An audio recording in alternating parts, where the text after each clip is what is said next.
ہوگی. بول دو ذرا یا رسول اللہ اور زور سے.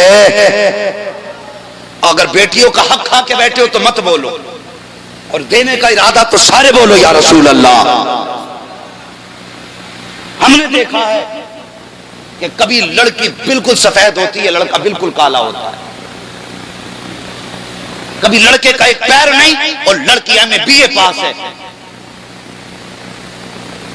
یہ رشتے کیسے ہو گئے؟ کیا بیٹی کو یہ رشتہ منظور ہے؟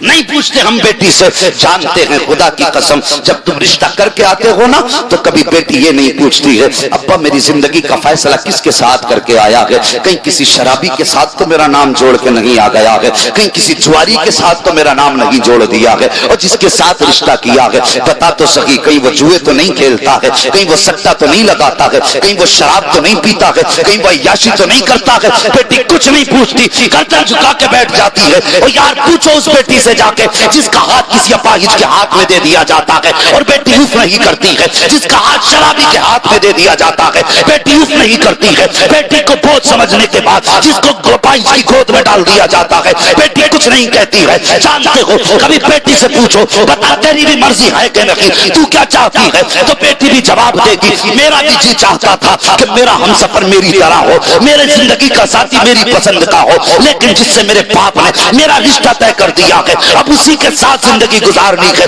کیوں انکار نہیں کر سکتی بیٹی؟ تو بیٹی جواب دیتی ہے انکار اس لیے نہیں کر سکتی اگر میں نے انکار کر دیا تو میری مرضی کا رشتہ تو مل جائے گا, میری مرضی کا شوہر تو مل جائے گا, لیکن میرا باپ جو زبان دے کے آیا ہے اس کی زبان ٹوٹ جائے گی, اس کی زبان کا بھرم ٹوٹ جائے گا, معاشرہ اسے جھوٹا کہے گا, معاشرہ اسے دھوکے باز کہے گا. بیٹی کا فیصلہ یہ ہوتا ہے کہ میں اپاہج کے ساتھ زندگی گزار لوں گی, یہ تو گوارا ہے, میرے باپ کو کوئی جھوٹا کہے کہ مجھ کو گوارا ہو نہیں سکتا.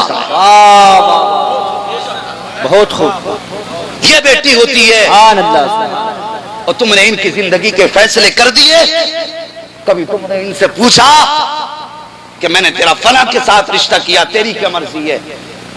اور بھائی جیسے بیٹوں سے مشورے لیتے ہو کبھی بیٹیوں سے بھی پوچھ لیا کرو. یہ اپنی طرف سے نہیں کہہ رہا. جب حضرت علی آئے تھے رشتے کا پیغام لے کے اپنے, میرے مصطفیٰ نے کہا علی ٹھیک ہے میں فاطمہ سے پوچھتا ہوں, بتاؤ نبی کیا نہیں جانتے؟ سب کچھ جانتے.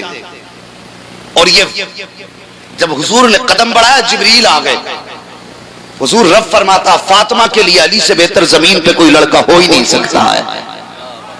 سبحان اللہ. جبریل مجھے معلوم ہے. پھر حضور پوچھنے کیوں جا رہے ہیں؟ میرے آقا نے فرمایا امت کو سکھانے کے لیے, تاکہ کل جب بیٹیوں کو تم گھر سے ودا کرو تو ایک بار ان کی بھی مرضی پوچھ لیا کرو. رونا آتا یار کتنے ظالم ایسے ہیں دوسرے کی بیٹی کو جانور سمجھ کے کوٹا کرتے ہیں. اور بیٹیوں کے حوصلوں کو سلام. اگر یہ رات و دن پٹ کے بھی باپ کی چوکھٹ پہ جاتی ہیں اور باپ پوچھتا بیٹی کیسی کٹ رہی ہے, پھر بھی مسکرا کے کہتی ہیں ابا بڑے اچھے گھر میں ڈالا ہے.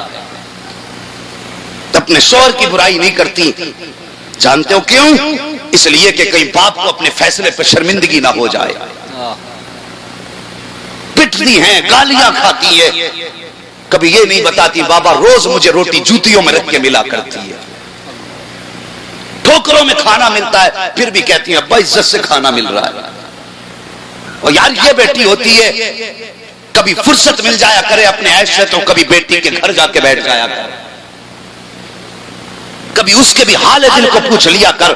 اور بھائی باپ کی ساری جائیداد ہڑپ کر کے بیٹھا ہے, اگر کبھی مہینے میں 1500 بہن کے گھر جا کے دے دے گا تو قسم خدا کی غریبی نہیں آ جائے گی تجھ پہ, بلکہ ہوگا یہ اگر 1500 روپے تو بہن کی رضا کے لیے دے گا تو ادھر تیری جیب سے نکلیں گے, ادھر بہن خوش ہوگی, ادھر اللہ کی رحمتیں برسنا شروع ہو جائیں گی.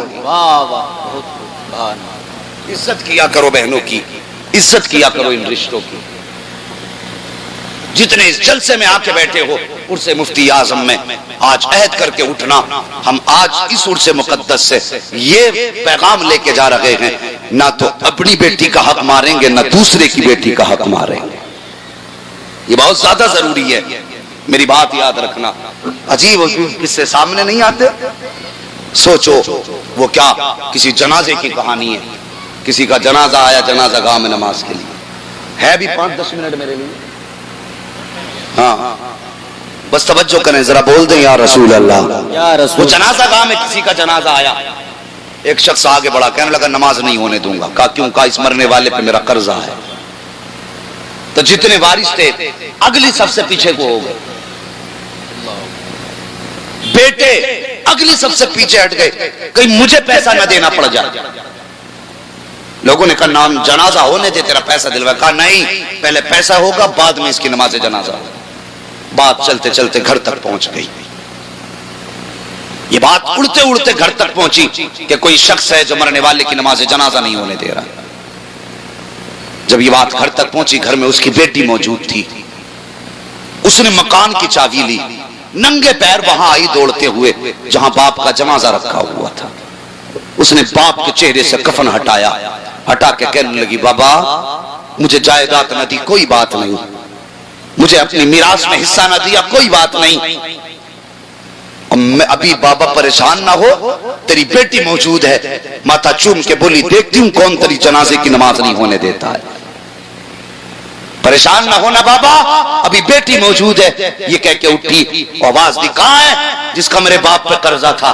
وہ آگے بڑھا، کہا مجھے میرا قرضہ تیرے باپ پہ تھا۔ اس نے اپنے مکان کی چابی لی، کہنے لگی لے یہ میرے مکان 10 لاکھ کے مکان کی چابی ہے، جا میرا مکان بیچ کے اپنا قرضہ پورا کر لے، لیکن میرے باپ کی جنازے کی نماز میں تاخیر نہ کر۔ یہ کہہ کے بچی ہٹی نا تو وہ جو آیا تھا چیخ نکلی، رو کے کہنے لگا بیٹی ذرا ٹھہر جا، میں یہاں پیسہ لینے نہیں آیا تھا بلکہ پیسہ دینے کے لیے آیا تھا۔ تیرے باپ پہ میرا کوئی قرضہ نہ تھا بلکہ مجھ پہ تیرے باپ کا قرض تھا۔ جب میں آیا مجھے 4 وارث نظر آئے، میں سوچنے لگا یہ 2 لاکھ کی رقم کس کے ہاتھ میں دوں، کون ہے اس کا سچا وارث جس کو اس پیسے کا وارث بناؤں، اگر دیتا ہوں تو لڑائی ہو جائے گی۔ اس نے کہا کہ صحیح وارث کی تلاش میں مجھے یہ ناٹک کرنا پڑا، میں نے اپنا قرضہ بتایا، یہ چاروں چلے گئے اور تو قرضہ دینے آئی ہے۔ میں سمجھ گیا ہوں اس پیسے کا حقدار یہ تیرے 4 بھائی نہیں ہے بلکہ جس نے مکان کی چابی دی ہے وہ بیٹی پیسے کی حقدار ہے۔